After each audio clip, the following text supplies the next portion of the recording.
ආයුබෝවන්. අද අපි කතා කරන්න යන්නේ Netflix ඉන්දියාවේ කිනාපු අලුත්ම ට්‍රේලර් එකක් ගැන. Jewel Thief The Heist Begins. ඔව් මේකේ තේමාව උල්ලන්නේ ආෆ්‍රිකාවේ හරිම වටිනා දියමන්තියක් Red Sun කියන එක. මුම්බයි වලට ගෙනාවම ඒක හොරකම් කරන්න දාන ලොකු ප්ලෑන් එකක් ගැන. ඒක තමයි. ඉතින් මේ ට්‍රේලර් එක බැලුවම හිතට එන දේවල් ගොඩක් තියෙනව නේද? අපි බලමු පොඩ්ඩක් ගැඹුරින් මේකේ මොනවද තියෙන්නේ කියලා. හරි.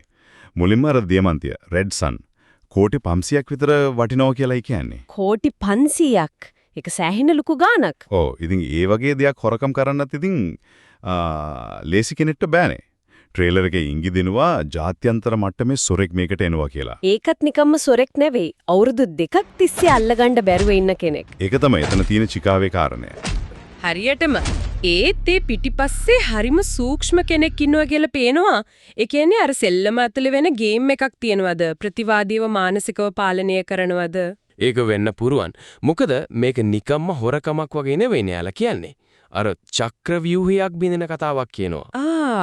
ඔව් ඒ මොකක්ද ඒ චක්‍රව්‍යුහය කියන්නේ?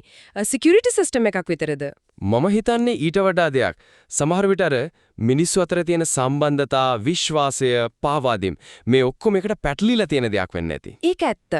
මොකද අර හවුල්කාරයෝ ගැනත් ප්‍රශ්නයක් තියෙනවා වගේනේ පේන්නේ. ඔව්. එක තැනක කියනවා වැඩේ ඉවර වුණාම හවුල් කරත් ඉවරයි කියලා. හැබැයි තව තැනක කේක් එක කැපුවොත් දෙන්නටම බෙදෙනවා. ඒකත් සමානවයි කියලාත් කියනවා. කෝටි 250 ගානේ. ඒක තමයි පරස්පරේ. ඒ කියන්නේ අර කෝටි 250 බෙදාගන්න එකඟතාව ඇත්තක්ද? නැත්නම් ඒකත් අර ගේම් එකේම කොටසක්ද? අර චරිත එකිනෙකා දිහා බලන විදිහ වලින් පවා පොඩි සැකයක් මතුවෙනවා නේද? ඔව් අනිවාර්යයෙන්ම ඒ අවිශ්වාසය ගොඩනගෙනවා. සමහර විට අර චක්‍රව්‍යුහය කියන එකේම කොටසක් වෙන්න ඇති ඒ පාවාදීමත්.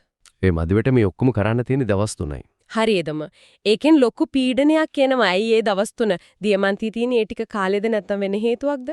ට්‍රේලර් එකේ අර වේගවත් කැපිලි එඩිටිං වලින් ඒ හදිසිය හොඳටම දැනෙනවා.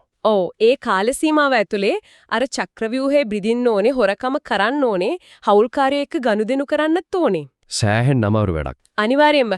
ඊට පස්සේ තමයි අර අන්තිම කුතුහලයේ දනවනම කැල්ලෙන්නේ. අර ගුවනේදී අතුරුදහන් වීම.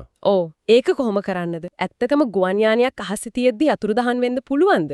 ඒක තාත්විකද නැත්නම් ඒකත් අර සංකේතයක් වගේ දෙයක්ද? මේ සොරාව අල්ලන්න බෑ. එය අභිරහසක් කියන එක තවත් තහවුරු කරන දෙයක්ද? ඒකත් හිතන්න ඕනේ කාරණයක්. ඉතින් මේ ඔක්කොම එකතු කරාම ජුවල් තීප් කියන්නේ නිකම්ම හයිස්ට් මූවි එකක් නෙවෙයි කියලා හිතනවා. ඒක ඇතුලේ බුද්ධිමය සටන්, මනෝවිද්‍යාත්මක දේවල්, පාවා දැම්බීම්, බලාපොරොත්තු නොවන දේවල් ගොඩක් වෙන්න ඉඩ තියෙනවා. අර චක්‍රව්‍යුහය කියන වචනයෙන්මයි ගැඹුරු තීරෙනවා. එහෙමනම් ඉතින් ඉතුරු වෙන ප්‍රශ්න තමයි මේ චක්‍රව්‍යුහය ඇත්තටම මොකක්ද? හවුල්කාරයෝ අතරේ මොකද්ද වෙන්නේ? අර කෝටි 250 බෙදීම ඇත්තටම වෙනවද? අර ගුවනේ අතුරුදහන් වීම ඒක කොහොමද වෙන්නේ? හරි. එතකොට අන්තිමට ප්‍රේක්ෂකයන්ටත් හිතන්න දෙයක් ඉතුරු වෙනව නේද? ඔව්. මේ චරිතේ තමම හඳුන්වා ගන්නේ සරල සොරෙක් කියලා. ඒත් මෙච්චර සංකීර්ණ වැඩක් කරන්නේ. සමහර විට හවුල්කාරයාවත් පාවා දෙන්න ඉඩ තියාගෙන ඒක සල්ලි නිසාම විතරක්ද? නැත්නම් අර අභියෝගය ඒ ක්‍රීඩාවේ තියෙන උද්වේගයත් බලපානවද? ඒක දිනීමේ සතුට. ඒකත් වෙන්න පුළුවන්. සමහර විට සල්ලි වලටත් වඩා ඒක මොටිවේෂන් එක වෙන්නේ නැති. මේ ෆිල්ම් එක සම්පූර්ණයෙන්ම බලන්න පල්ලෙහා ඩිස්ක්‍රිප්ෂන් බොක්ස් එකේ තියෙන ලින්ක් එක ක්ලික් කරන්න. ඒ වගේ මේ වගේ වීඩියෝ දිගටම බලන්න අපිව සබ්ස්ක්‍රයිබ් කරන්න.